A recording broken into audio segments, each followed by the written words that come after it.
Election season is officially heating up in Jamaica. The date has been set for September 3rd, 2025, and both the Jamaica Labour Party and the People's National Party are already sharpening their messages, rallying their base, and trying to win over thousands of undecided voters. So, in this video, I'll be looking at 3 reasons why I think the PNP could win this election and how Marky G could be Prime Minister by midnight on September 3rd. And for the record, before we get into it, let's make something clear.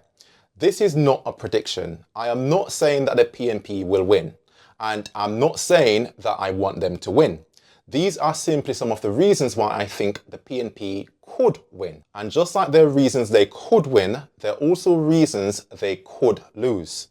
Now, as usual, me want you press off the subscribe button there and help me get to that 10,000 subscribers, because the more subscribers we have, the better our videos will eventually become. So, the first reason is the local government elections. Now, if you remember, those elections were so close that for a few days, people weren't even sure who had actually won the election. The Electoral Office of Jamaica eventually clarified that the JLP had taken more parish councils overall, so technically they won. But look beneath the headline and you will see something completely different. The PNP actually won more divisions across the entire country. They also won the popular vote, meaning that more people voted for the PNP overall than the JLP. And in the Kingston St Corporation, KSAC, the two parties were tied. Now, why does this matter? It matters because the PNP needs to flip quite a few seats to win the general election.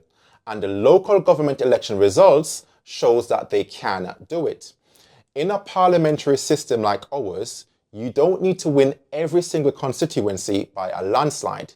You just need to get over the line in enough key seats. And the local results suggest that those marginal seats are very competitive. If that same voter turnout and enthusiasm shows up on September 3rd, the JLP could be in for a much tougher fight than they're expecting. The second reason is the PNP's election machinery. Now, between 1989 and 2007, the PNP won every single general election. That's nearly 2 decades of electoral dominance. And it's not about how often they won, it's about how they won. Because when the PNP wins, they usually win big. Large seat majorities with comfortable margins and a strong national swing in their favour. Now compare that to the JLP, whose victories in 2007 and 2016 were by tiny margins, small majorities where 2 seats could have flipped the entire election. Yes, the JLP had a dominant win in 2020, but let's be honest, 2020 was the COVID election. Campaigning was limited, voter turnout was historically low, and a lot of people stayed home. The win was real, but the conditions were unusual. The PNP's electoral machine, when it's firing on all cylinders, has a proven track record of mobilizing voters, especially in urban areas and traditional strongholds. If they manage to rebuild that machine in time for September, history suggests they're capable of flipping that electoral map. The third reason is the economy.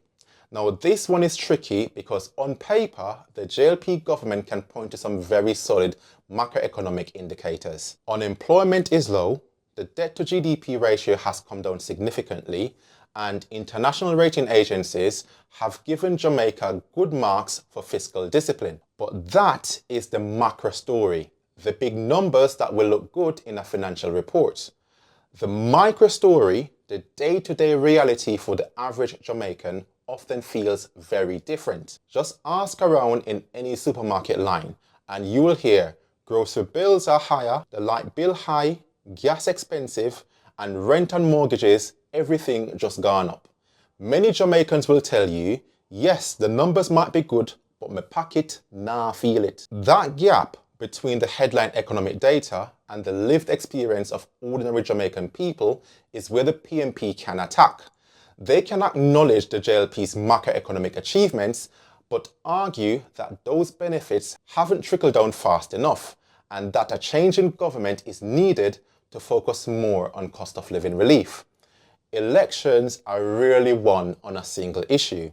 Instead, it's a combination of momentum, organisation, and the public mood. The PNP has momentum. The local government elections gave them a morale boost and a data point that says they're competitive again. They can also be well organised.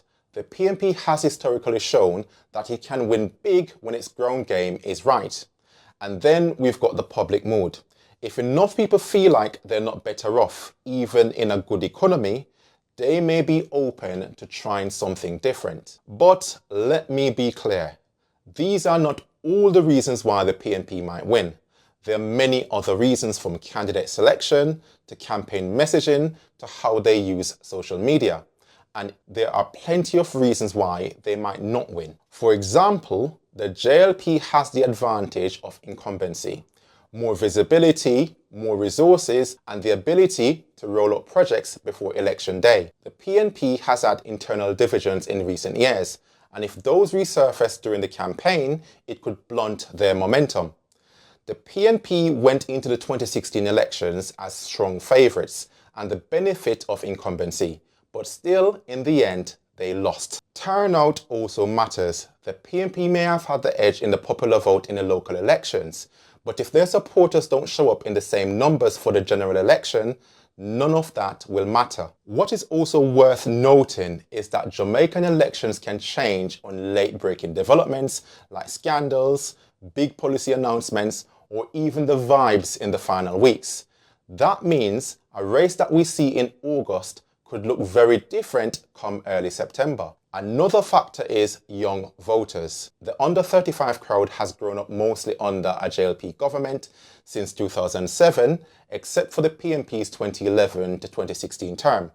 How they feel about issues like jobs, housing, and the cost of living could influence whether they stick with the status quo or they push for change. The PNP goes into the 2025 general election with some real advantages. Recent momentum from the local government election, a proven history in electoral dominance, and an economic narrative where they can tap into the frustrations of everyday Jamaicans. But turning those advantages into a victory will take discipline, unity, and a clear message that connects with both their base and swing voters.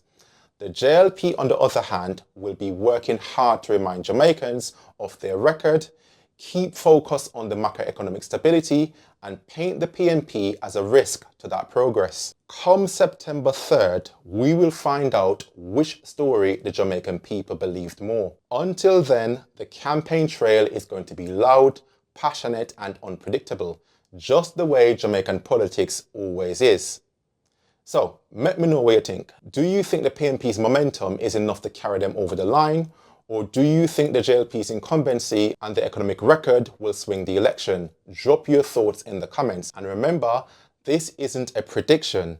It's just exploration of some of the reasons why I think the PNP could win. There are plenty of other reasons why they could also lose. The only certainty is that on election night, Jamaica will once again prove that politics is never boring in this country. I've also done a video of why I think the JLP will win. Go and watch it here.